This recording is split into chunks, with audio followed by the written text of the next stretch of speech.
In this discussion, we shall be concerned with the different phases of the revolutionary movement. We had some idea about how during the later stages of the Swadeshi movement, in the absence of a mass mobilization, the Swadeshi militancy ultimately found refuge in revolutionary terrorist action, where the emphasis was on exemplary individual acts of terror in order to arouse a measure of consciousness among the people about the need to start a major upsurge, an armed revolution against British rule. That was the way Aurobindo Ghosh actually had visualized the significance of this cult of violence. But as we know, that even after the partition was annulled, the heroic self sacrifice of the terrorist actually lived in the minds of the people, and several different other phases followed later during the war years between 1914-15. Then you have another bout of terrorist activity or revolutionary activity during the 1920s, and lastly during the 1930s. So, was there any distinct trends in each of these four phases? Certainly. I will explain this elaborately as we go on. But just to respond to your question and briefly anticipate the arguments that will follow, the plan for an armed revolution was sought to be implemented through connections that the revolutionaries wished to forge with the armed forces. That happened during the second phase of the movement. In the third phase, as I said, there was an importation of the socialist rhetoric into their activity. The kind of religiosity that you come across among the earlier secret societies was gradually giving way to a new kind of awareness about the need to invent a secular political language. And as you come to the last phase during the 1930s, against the backdrop of the civil disobedience campaign undertaken by Gandhi in April 1930, which, as you know, it started with the Salt March, it was in this context that you come across a certain kind of militant action in Chittagong, where women became prominent. So you have distinct phases, and not distinct simply because they came one after another. It is a temporal distinction, but you also see new trends in revolutionary movement. From 1930s onwards, we see a definitive turn to Marxism, but that is another story. If we actually go back to the first phase, about which we had said a few words in the discussion on Swadeshi already, you are all familiar with the history of how the Anushilan party was formed on the basis of an pre-existing physical culture movement which tried to indoctrinate the Bengali youth with the cult of manliness. The underlying idea was that in order to contain imperialism, these Bengalis, who had been often inferiorized by the British as effeminate people, need to acquire physical strength. And this physical culture movement spawned a number of societies, one of which was Anushilan. Ultimately, this Anushilan group split into small branches, and one of these was the Dhaka Anushilan Samiti, which had a number of branches all over the district of Eastern Bengal. And you have in Calcutta the Jugantar party emerging around the nucleus of the weekly paper Jugantar. So you have two identifiable groups among the revolutionaries, the Jugantar and the Anushilan group, and within the Anushilan group you have the Dhaka Anushilan Samiti, which eventually became the most important Anushilan outfit among the revolutionaries. If you look at the organization of these secret groups or these societies which were involved more directly in revolutionary activity, these were usually clustered around what the British documents describe as dadas. You have mentors who would recruit young students as volunteers in these societies. These dadas or the mentors would indoctrinate them with the cult of violence, and through such processes an organizational network was emerging, although it was not very tightly knit. Consequently, you come across a lack of coordination among the many societies that had mushroomed all over eastern Bengal. Comparatively, the number of such societies was smaller in western Bengal, but even there you don't come across the kind of coordination that was required in order to build up the situation for a coordinated, concerted revolutionary action. In comparison to the organizations or the outfits that functioned in West Bengal, the East Bengal outfits were more well knit. I mean, not so well knit as to create a revolutionary organization on a massive scale, but the linkages between the different branches of the Dhaka Anushilan group spread all over the eastern districts were more intimate. Pulin Das and his associates were able to exert a certain amount of central control over these branch organizations. Despite such weaknesses, and despite the fact that with repressive laws, many of the terrorist activities began to abate from the turn of the decade, despite the fact that the annulment of the partition in 1911 sought to curb this revolutionary militancy through the kind of concession that the government came to offer to the Bengali nationalists by reuniting the province again, revolutionary militancy continued. It came back once again around 1914-1915 with onset of the war. These revolutionaries wished to take advantage of the war situation, the weaknesses of the British Empire, the extraordinary situation that was created by the war with Germany, and in an attempt to lend greater strength to this revolutionary movement, they wanted to forge links with the Germans on the one hand and with revolutionaries elsewhere in the world, revolutionaries or Indian nationalists who were residents of Southeast Asia or the American coast. In Germany, many of these revolutionaries had gone on exile to Germany. They had formed the Indian Independence Committee in Berlin. You have the Ghaddarite movement in western coast of United States and centered around San Francisco. What is remarkable is that the headquarters of the Ghaddarites in San Francisco was called the Jugantar House. So, and the man behind this initiative was an Oxford graduate, Hardayal, a Punjabi, who had been exposed to the extremist movement in the Punjab. And in San Francisco, Hardayal, through the organization of Ghadar, the name Ghadar is derived from the name of the newspaper, implying rebellion, that Hardayal and his associates were publishing from San Francisco.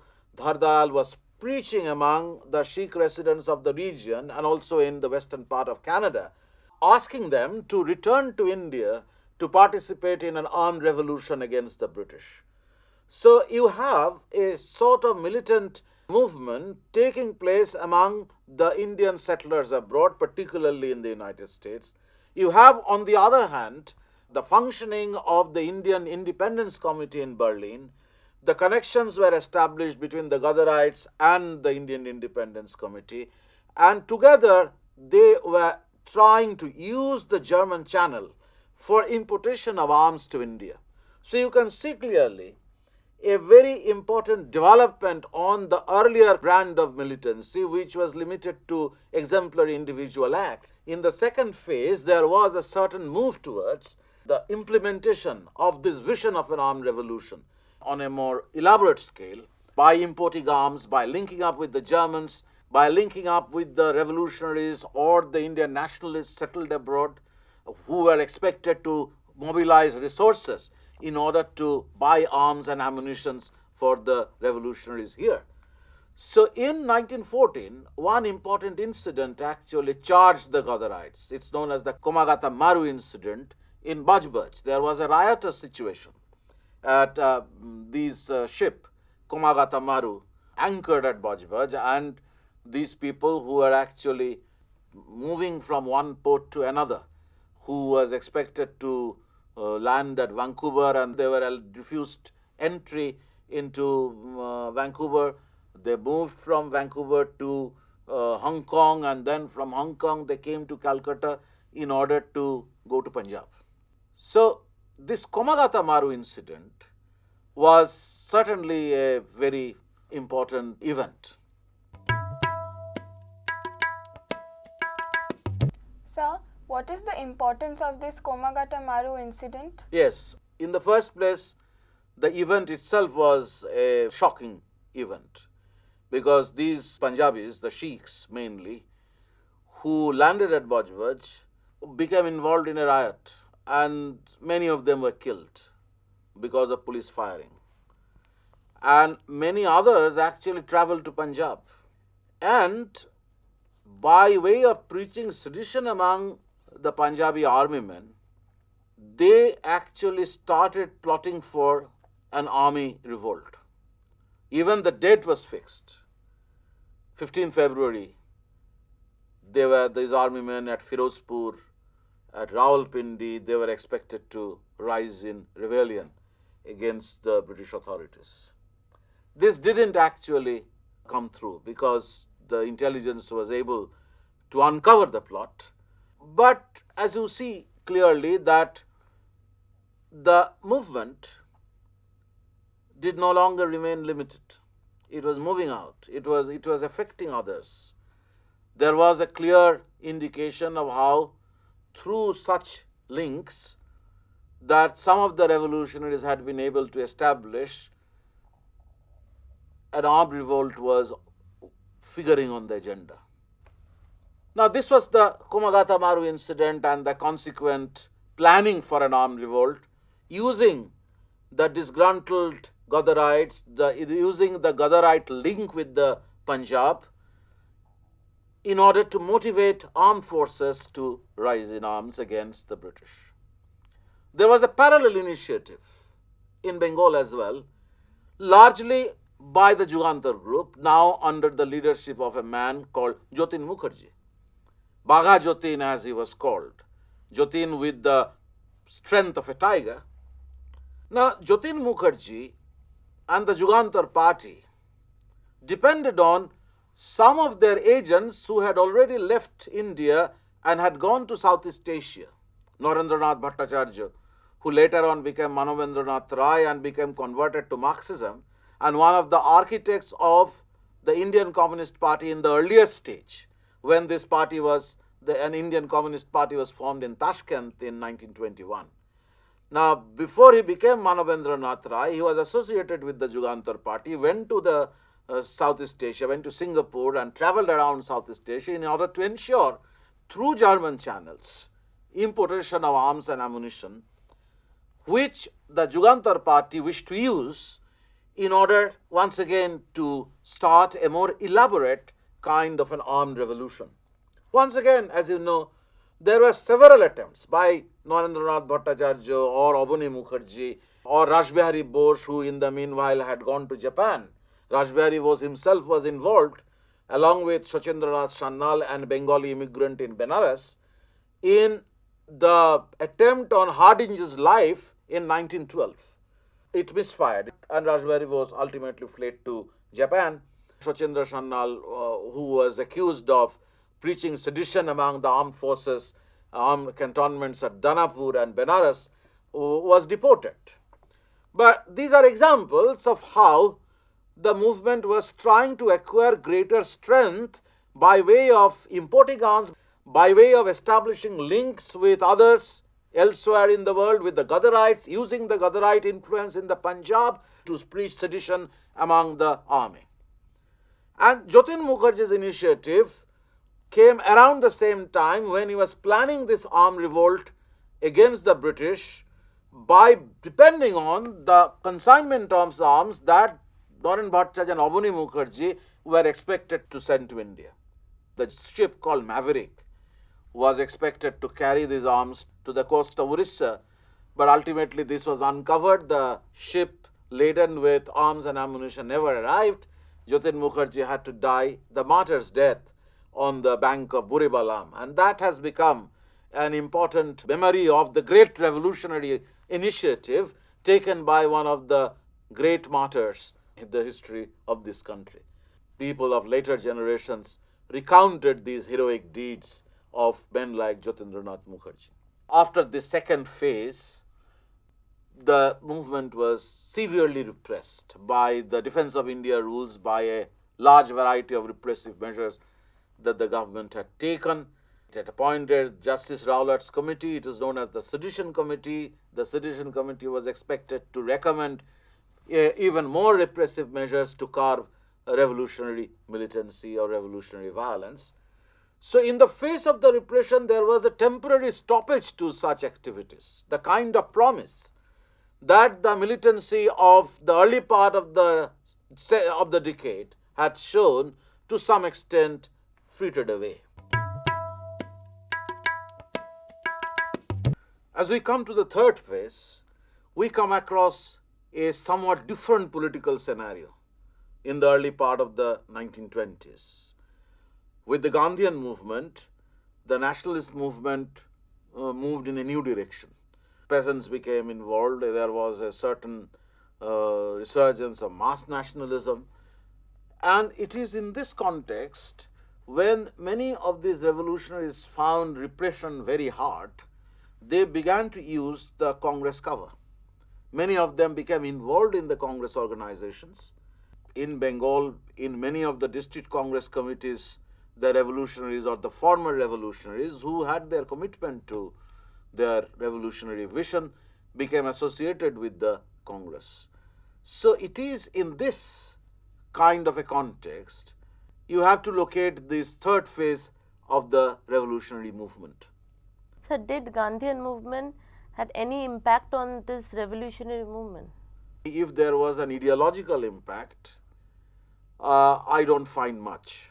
Even though it is possible to suggest that many of the revolutionaries of the first generation would begin to live a more quiet life. They would discard the cult of violence and would try to assimilate within the mainstream politics.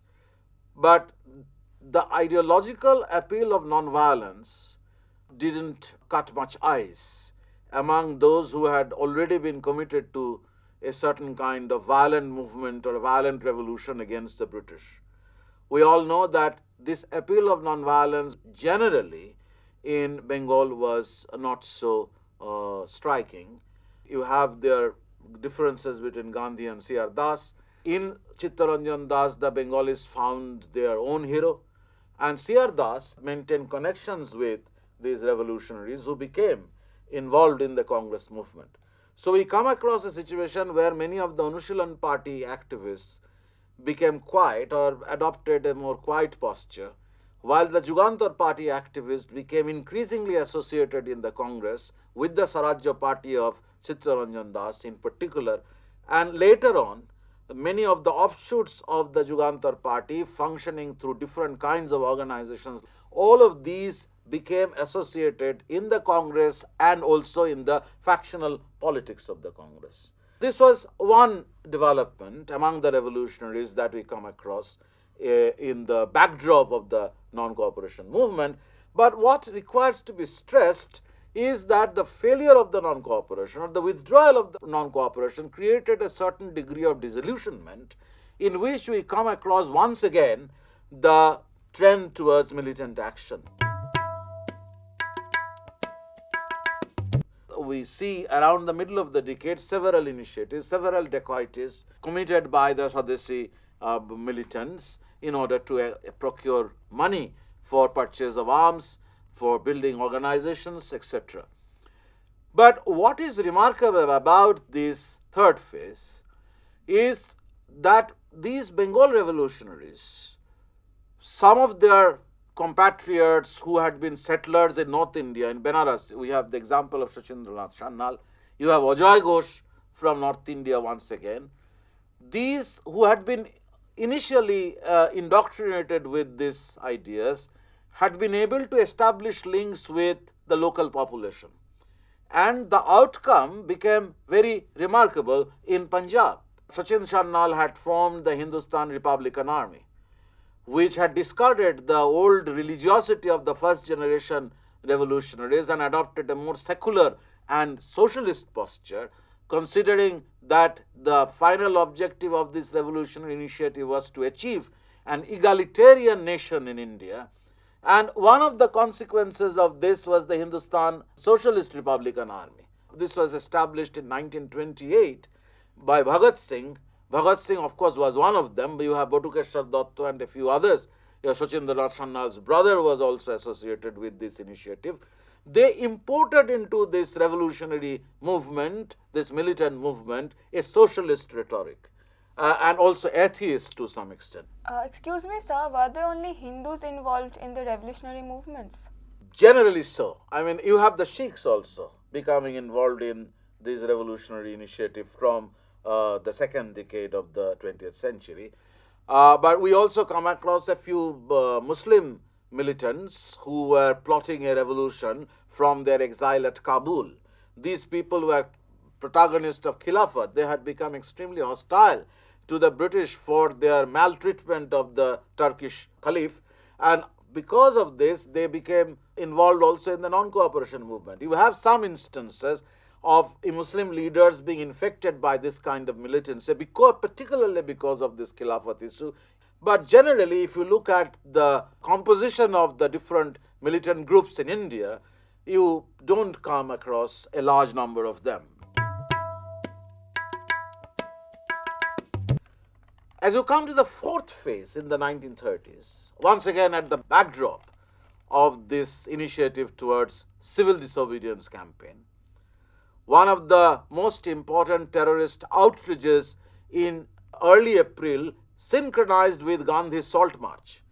And the man who was actually leading the Salt March at Chittagong was responsible for the armory raid. He was the leader of that group who conducted that armory raid in the hills of Chittagong, and he was a congressman. He was a very important functionary of the Congress organization in the district. Master Arshud Sen was a congressman. So he was leading people into military action in order to procure arms by an armory raid. And you are all familiar with the heroic story of how many of them died during that armed encounter with the military and the police. And as you see the mobilization by the revolutionaries during this phase, you come across a very distinctive development of the Greater Association of Women. Pritulata Waddadar, who had been assigned the responsibility of leading a second assault on the Jalalabad hills by Surya Sen, was one very notable example, but you have many others as well. So in the 1930s, many of these revolutionaries went through a period of introspection and eventually became converted to Marxism, which was a different story, and we shall talk about it on a later occasion. The turn to leftism, something which we come across among the revolutionaries during the later part of the 1920s, became crystallized in the course of the 1930s. As I was saying, that they had a period of introspection, as a consequence of which they began to make a reassessment of the methods that they had pursued earlier. And along with this came a different kind of reassessment of the kind of political language that the first generation revolutionaries had used, embedded as this language was in religiosity. Bhupendranath Datta, for example, questioned the wisdom of using a language that was alienating large sections of the non-Hindu population. Hemchandra Kanungo, another first generation revolutionary who also went through a period of reassessment of the kind of political language that they had used. So from 1920s, the Hindustan Republican Army or the Hindustan Socialist Republican Army of Bhagat Singh, the manner they imported into the politics of the revolution is a new political language, certainly in my opinion, one of the major turning points in the history of the revolutionary movement. Sachindranath Sannal, for example, in a pamphlet of 1925, almost anticipating Bhagat Singh, continued to adhere to the cult of violence, continued to talk about the need for the individuals to participate in these outrages in order to set heroic examples before the Indians. But while at the same time, Sannal himself suggested that these needed to be blended with large-scale mobilization of peasant and labor. So at last, these revolutionaries felt that only individual action was not going to suffice. There was a need for the revolutionaries to undertake a greater mobilization of the peasants and labor. So that was a distinct trend of the 1920s. Alongside the kind of individual acts of bravery and heroism that you come across in Bengal, you have this famous Binoy Badal Dinesh incident, which was basically a charge on the writers' building by these three heroes during this phase. Women were coming into this movement in greater number. You have this great example in Calcutta of Bina Das trying to shoot that lieutenant governor during a Calcutta University convocation. From the close of the 1920s, we come across that many of these students who were drawn into the nationalist movement through organizations like Chhatra Sangha or Chhatri Sangha. This was a development that had started around the early part of the 1920s, reaching a climax towards the close of the decade when student organizations began to proliferate, and among them you come across Chhatra Sangha and Chhatri Sangha. And these were actually associations with which many of the revolutionaries became involved, and through these outfits we come across the greater involvement of women, female students. Then, as she went back to her hometown at Chittagong, she was chosen by Surya Sen as one of the leading figures in the small group that he was leading at Chittagong. So, you can see how revolutionary movement also began to absorb certain changes that had started affecting national movement generally. The greater mobilization of the masses, the spread of nationalism among the peasants, the gradual emergence of the left. It is against this backdrop that you figure some very important developments in the revolutionary movement, which is the backdrop to what I am actually describing as the introspection among the revolutionaries about the right kind of revolutionary path which inescapably demanded mobilization of the people.